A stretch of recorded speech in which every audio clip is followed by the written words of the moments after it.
Esoteric Ebb is basically what happens when someone takes the idea of tabletop RPGs and crams it into a computer game, but keeps all the weird chaos that comes with rolling dice, when you really need them to cooperate. You play as this cleric who's terrible at their job investigating a tea shop bombing in a fantasy city right before the first democratic election. The whole vibe is kind of like Disco Elysium mixed with actual D&D mechanics, if that makes sense. So right off the bat, the game dumps you in a morgue next to a bunch of corpses and rotting apples. You got fished out of a river, and nobody really knows how you ended up there. Your prayer book is ruined, your stuff is stolen, and you are supposed to figure out who blew up this tea shop, while literally everyone has their own agenda. There is 5 days until the election, and different political groups are all doing their thing, from theocratic nobles to worker revolutionaries, to these magic enthusiasts. You can actually vote in this election too, which then affects how things play out. Now, taking a look at the character creation, it's pretty detailed actually. You pick a background that shapes your stats and how you got stuck being a cleric in the first place. Each background changes your starting abilities like strength, intelligence, charisma, and so on. The interesting part is these stats actually talk to you throughout the game. They are like voices in your head that argue with each other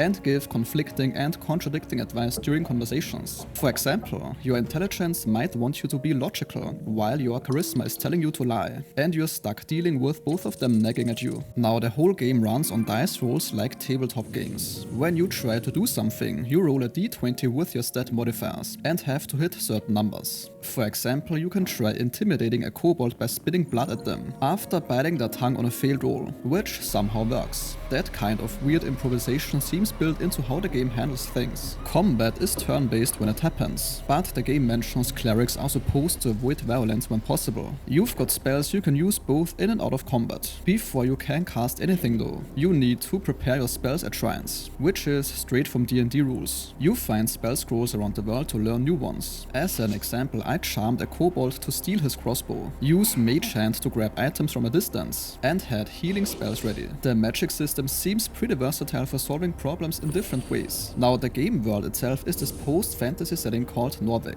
built on these ancient ruins with different districts connected by bridges. There are goblins running protection records, zombies that legally can't be used for labor anymore, dwarves, sphinxes, devils, all kinds of creatures, just living normal lives alongside humans. One goblin leader is called the Dragon of Toilet, and apparently you don't want to mess with her. This setting feels really lived in, rather than generic fantasy town number 500. Investigation seems to be a very big part of the gameplay. You talk to people, find clues, use your spells to detect lies or read thoughts, and piece together yourself what happened with the bombing. For this, the game has this questing tree system that works as your quest log, skill tree and mind map all combined. Finishing quests gives you feats that actually change how a character plays, not just the stat boosts. There is one thing that clearly comes through, and that's the humor. The writing is self-aware and kind of sarcastic. Your character can be genuinely stupid and the game rolls with it. You can eat so many apples you make yourself sick. You can vote for every political party at once by checking all the boxes. The narrator comments on your choices with this dry wit that keeps things from getting too serious, even though you are actually investigating terrorism and political conspiracies.